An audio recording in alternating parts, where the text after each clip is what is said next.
the Jamaican folk ritual for identifying thieves or a thief. And if you're a real Jamaican, you must have heard about this before. So back in the days, long before my time, this is what they used to do. Now the victim of the theft would obtain a Bible and a key.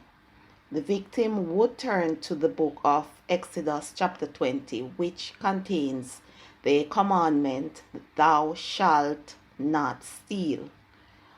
On the page containing this commandment, the victim would place the key inside the Bible with the knob of the key protruding from the book. In the presence of the suspected thief, the victim would hold the protruding end of the key and say the following phrase: Saint Peter by Saint Paul, by the true and living God. So you'd call the name of the suspected thief.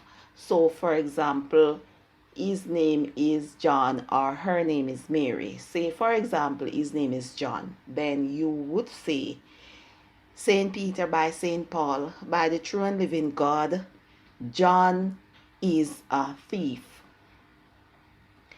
If John is innocent, nothing will happen. Okay? So if John is guilty, the Bible will begin to spin over and over using the protruding key as its axis. Right? So you must have heard about this, as I mentioned before, if you're a Jamaican.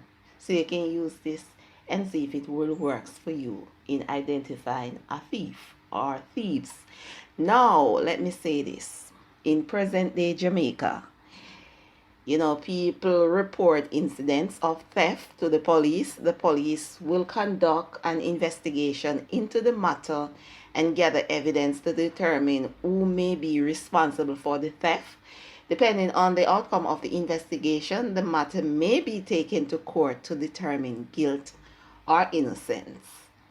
It is important to adhere to proper legal procedures and rely on evidence-based methods when seeking justice in cases of theft or other criminal activity. So, like I said, this is what them used to do back in the days long ago in Jamaica, before people of courthouse or love going to courthouse. Them used to use the Bible and the key. Yeah, man.